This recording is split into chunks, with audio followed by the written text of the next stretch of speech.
Hello everyone, welcome to competition career point. Friends, आज मैंने आपके लिए SSC CGL mains Hindi paper 2 से संबंधित प्रैक्टिस सेट 2 लाया हूं, जो कि सारे के सारे महत्वपूर्ण प्रश्न हैं।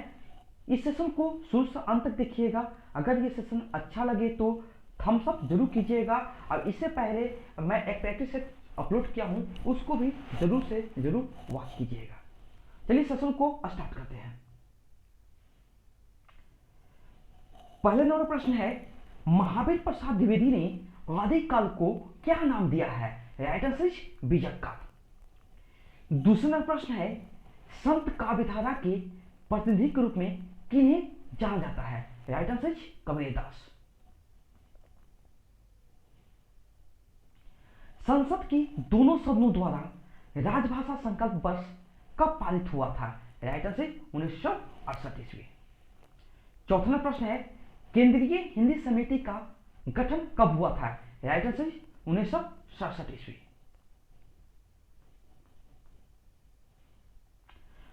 पांचवा प्रश्न है, हिंदी के किस सुप्रसिद्ध नाटक की विषय वस्तु नारी जीवन से जुड़ी समस्या है? राइट आंसर ध्रुवसानी नाटक, जयशंकर प्रसाद द्वारा रचित है। छठवां प्रश्न है, विश्व हिंदी सचिवालय किस देश में स्थित है? Right answer Mauritius.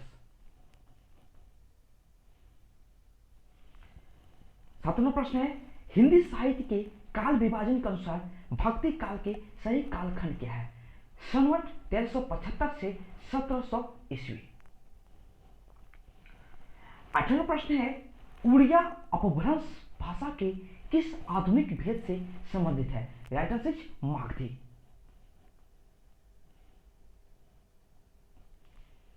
विद्यापति का कीर्तिदाता किस भाषा में लिखा गया है? राइट आंसर अवध भाषा। 10वां प्रश्न है, वापसी कहानी का प्रकाशन वर्ष कब हुआ था? राइट आंसर 1960 ईस्वी। 11वां प्रश्न है, नीलम देश की राजकन्या कहानी में कितने महल बताया गया है?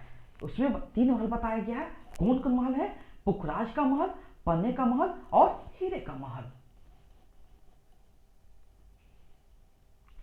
12वां प्रश्न है, मधुआ कहानी में जयशंकर प्रसाद ने किसकी संवेदना को व्यक्त किया है? राइट आंसर एक शराबी की संवेदना को व्यक्त किया है। 13वां प्रश्न है, ठाकुर का कुआं प्रेमचंद के किस कथा संग्रह से लिया गया है? राइट आंसर मानसरोवर भाग 1।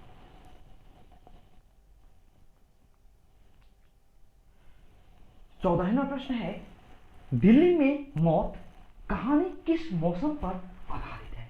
राइट आंसर सर्दी। परिंदे कहानी के आधार पर बताइए कि हॉस्टल में सबसे लोकप्रिय लड़की कौन थी? राइट आंसर सुधा। 16वां प्रश्न है, अभिशप्त कहानी के लेखक कौन है? राइट आंसर यशपाल जी।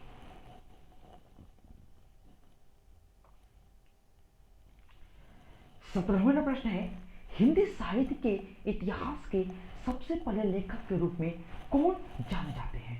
राइट आंसर गार्सादा तासी। 18वां प्रश्न है, दिंगल भाषा की सर्वप्रथम कवि कौन है? ढारी कवि बादल। 19वां प्रश्न है, अवध भाषा किस भाषा का सरलीकरण रूप है? राइट आंसर अपभ्रंश भाषा।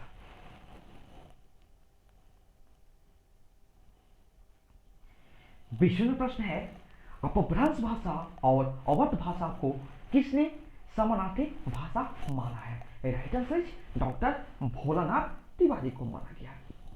आप देख रहे हो कि कितने महत्वपूर्ण प्रश्न हैं। तो सेशन को कंप्लीट करने की कोशिश कीजिए और इसको नोट कर लीजिए, जिससे कि आपका एग्जाम के लिए बहुत ही अच्छे प्रश्न बन जाएंगे और आपका एग्जाम में यहाँ से क्वेश्चन जरूर से जरूर देखने को मिलेगा। 21वां प्रश्न है, दोहे के समचरणों माने कि द्वितीय और चतुर्थ में कुल कितनी मात्राएं होती है? कितनी होती है? 11 मात्राएं होती है। अब प्रथम चरण में प्रथम और तृतीय होता है, उसमें 13 मात्राएं होती है। बिसल देव रासो के रचयिता कौन है? नरपति नाला। 23वां प्रश्न है, गेहूं का तत्सम रूप क्या है? राइट आंसर इज गोधूम। देखिए फ्रेंड्स, आपको सिलेबस में तत्सम, तद्भव, तद्भव और विदेशज के रूप में दिया गया है। वहां से भी 1 से 2 प्रश्न देखने को मिलेगा। और साथ में व्याकरण भी बहुत इजी है, आप व्याकरण से भी अच्छे स्कोर कर सकते हैं। जैसे संज्ञा है, सर्वनाम है, कारक, विशेषण, ठीक है, और क्या है, मुहावरे हैं, ये सब समय के अच्छे, मतलब कि ज़्यादा टफ नहीं है। आप अगर अच्छे से तैयारी कीजिएगा तो यहाँ से आप फुल मार्क्स उठा सकते हैं। तत्सम, तद्भव, इस पर मार्क्स उठा सकते हैं। साथ में मैंने उपन्यास पूरा कंप्लीट कर चुका हूँ, नाटक 2 कंप्लीट कर चुका हूँ, और साथ में कहानी 3 कंप्लीट कर चुका हूँ। तो आप सारे वीडियो देखिए, साथ में कुछ का सारांश भी दिया गया है, उस सारांश को देखिए और पात्र पचे हुए पढ़िए, जिससे आपका एग्जाम में और स्ट्रॉन्ग हो। ठीक है, आपका अच्छा से तैयारी और हो जाए। ठीक है, तो और भी मैं जल्दी जल्दी कंटेंट पूरा करने की कोशिश करूँगा, पूरा का पूरा सिलेबस कंप्लीट कराने की कोशिश करूँगा। आप सबका ऐसे ही प्यार मुझे मिलता रहे, जिससे कि मेरे को वीडियो बनाने के लिए प्रोत्साहन करे। ठीक है, चलिए आगे करते हैं।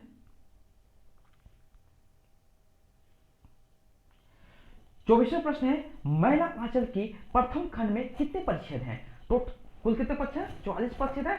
मैला आंचल में 2 खंड है। प्रथम खंड में 44 परिच्छेद है, द्वितीय खंड में 23 परिच्छेद है। 25वां प्रश्न देखिएगा, एक पंक्ति दिया हुआ है, ठीक है, कथन है, इसमें फूल भी हैं, सूल भी हैं, धूल भी हैं, गुलाब भी हैं, कीचड़ भी हैं, चंदन भी है, सुंदरता भी है, कुरूपता भी है, उक्त सब किस उपन्यास से लिया गया है? राइट आंसर क्या हो जाएगा? मैला आंचल। इसके लेखक कौन है? फणीश्वरनाथ रेणु जी हैं। 26वां प्रश्न है, गोदान उपन्यास में शोषण व अन्याय के विरुद्ध भरती हुई नई पीढ़ी के विद्रोह और असंतोष का प्रतीक कौन है? राइट आंसर गोबर, यानी गोवर्धन, जो होरी और धनिया का पुत्र है। 27वां प्रश्न है, प्रेमचंद किन उपन्यास को महाकाव्य का दर्जा बना दिया गया है? ठीक है, तो राइट आंसर गोदान, जो कि मुंशी प्रेमचंद द्वारा लिखित है और 1936 में प्रकाशन हुआ है। 28वां प्रश्न है, राग दरबारी का अंग्रेजी अनुवाद किस लेखक द्वारा किया गया है? राइट आंसर गिलियन राइट द्वारा किया गया है। 29वां प्रश्न है, राग दरबारी उपन्यास में कभी ना उखड़ने वाला गुहा के रूप में कौन प्रसिद्ध है? राइट आंसर पंडित राधेलाल। और राग दरबारी जो लिखे हुए हैं वो श्री लाल शुक्ल जी के द्वारा लिखा गया है।